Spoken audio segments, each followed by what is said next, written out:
to start with the purpose of the visit and I guess what today sort of entails.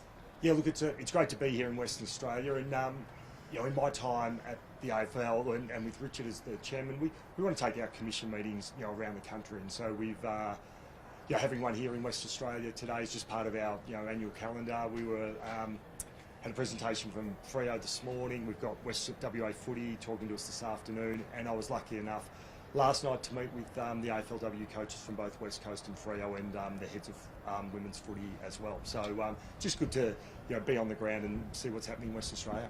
Some of the feedback that's been given to you, can you sort of encapsulate that in a bit of a nutshell? Well, I think what I see here is just heaps of opportunity. I mean, I think the discussion around W, having two West Australian sides going into the last round, if results go their way, both will be playing off in the final series, which will be amazing. And I think the discussion with WA Footy today will be about the opportunities to make sure how we get more boys and girls and men and women playing footy here. And then with Fremantle out here at this incredible facility, and seeing the addition that they've just had there. Simon Garlick's been quite open about the father-son rule and perhaps not necessarily having it included. You can kind of see the benefit or the history there. Has that come up in discussion at all around equalisation measures? Look, no, not today. We have discussed that during the year, and we've been discussing it with our clubs, and we'll get through this year's draft, and at the December Commission meeting again we'll have a look at how those equalisation measures have worked and whether we need to make any tweaks there. Any feedback on the West Coast assistant? No, I think it was that was well thought through and delivered at the September Commission meeting, and I think the West Coast have got a bit of work to do, but I think the only way's up for them now, and they've taken that package and they've used that. They've attracted a high calibre player, and they've got two early picks in the draft this year. How important is it for West Coast to flourish this year? Look, I think what we want as a competition is for all of our fans of all of our clubs to have hope. And I think if you sit down at the bottom for too long, fans can lose hope. And I think what you see now at West Coast is there's a new regime.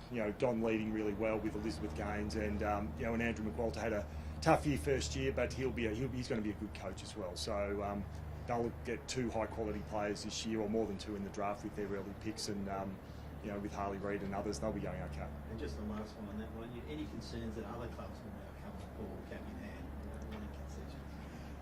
Look, we've got that provision allowable in the AFL rules, but I think one of the things that we will look at in December is there another way that you can do that so that clubs can bounce up the ladder more quickly? And I think that's all part of equalisation. It's about access to talent, and is our system with 18-year-olds being drafted in the men's competition, if you're down the bottom of the ladder, how quickly can you move up? Because as I said, you want all teams, going into a season, you want to have hope.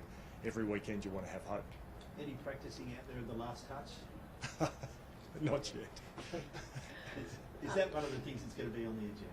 We got a discussion later this afternoon actually with on the rules and regulations, but I won't go into that. Greg Swan, who's our new EGM of Footy Performance, he'll be if there's anything to announce on the back of that, that'll be later this week. The feedback on the rule changes you have announced already, how's that going? Yeah, I think they've been really positive. The going to 5 on the bench rather than the sub, and then also the removal of the bounce, I think been accepted well, and we'll see them in action next year. Andrew, there seems to be a drop-off in the numbers of Indigenous players in the AFL. Is that something that West Australia has a role to play?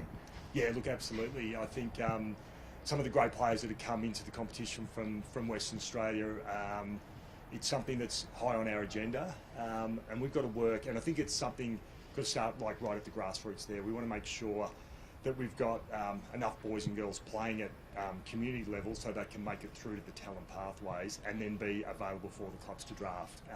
So yeah, we are aware of that, that drop off, but working with the clubs and the state, WA Footy and the SANFL, as well as our state associations on that. I saw the WA football people arrive, so they've obviously got a role in all of this as well, in where the AFL club's underpinning the comp here.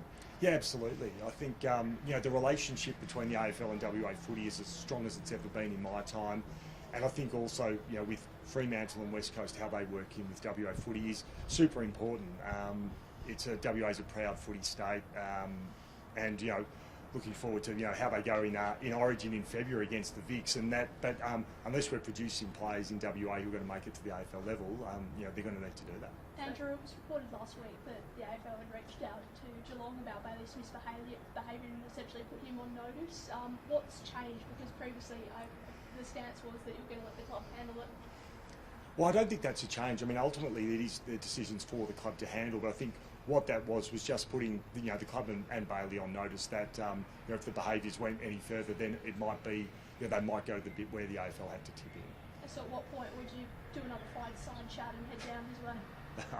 I don't know. Look, I think Bailey's he's a super footballer. He's great for the game, but I think there's standards that all of our players and everyone who's involved in the industry has to adhere to. Have you put restrictions on Bailey? Is it he actually told Geelong that he wanted to behave? As I said, I mean, Bailey's a 23, 24-year-old. He can make his own decisions, and I think he's got some great leaders around him at the club who are working with him.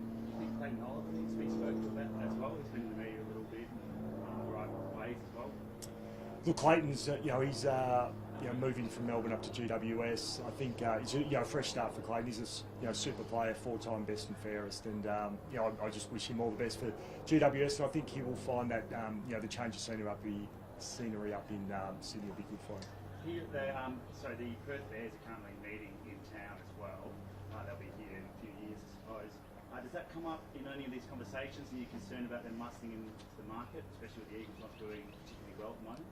Look, I think Perth's a big city. WA's a huge state. I think there's room for all sorts of sports. I think West Coast and Fremantle are two of the power clubs of our competition. You look at the crowds that they draw at Optus Stadium, both averaging over 40,000. So they're right up there in terms of the competition, and they're two super powerful clubs. And but we'll continue to work with them and also with WA Footy to make sure that AFL and Australian rules is as strong as it's ever been in Western Australia. Andrew, State of Origin obviously is going to be coming back, which is exciting for WA. Yeah. We've seen Dean Cox announced as coach. Any other WA greats that you're looking to re-engage, I guess, to get the hype going? Yeah, look, I was fortunate enough to make the call to Dean to ask him to be the coach, and he was super excited about that. And look, we'll be making some announcements, and Dean will announce his coaching panel in the next couple of weeks. But we also want to have a role of chairman of selectors, and I've been talking with Glenn Jakovic about the potential for him to take on that role. Maybe I haven't jumped ahead of where I was meant to be, but I think Jacko, he was there when we announced it. He's so passionate about Origin, and one of the reasons for us bringing back representative footy is having spoken to him. He's part of our All-Australian selection panel, and when you talk to him about his career, the way he talks so passionately about representative football, whether it was when he played for West Australia as a 16, 17-year-old, or the games that he played for Australia in the international rules, he speaks so passionately about that and talks about the players these days not having had that opportunity. So I think someone of the calibre of Glenn Jakovic, having him involved will be super important. How often do you think it'll happen? Is it a matter of getting this year, next year out of the way for us? Not about getting it out of the way, but we want to go all in on Feb 14 at Optus Stadium and have a great event, and I'm sure it'll be a great game. And then I think what that does do is then open up opportunities for us for representative football in the men's comp, whether it's other types of Origin or whether it's bringing back international rules. And then at the same time, I think there's going to be heaps of opportunities in W as well for that representative footy. Would you like Jacko to play the Ted Whitten role over here, do you reckon? Is that his...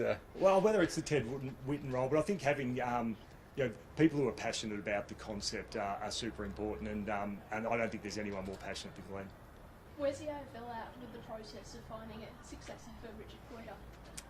Oh, look, that's something that the commission is working through. We've got a nominations committee as well that's got a number of club presidents on it, and that's an ongoing process. Beautiful. Thank you, Joe. Thanks, everyone. Thank you. Thanks for coming down. Very nice.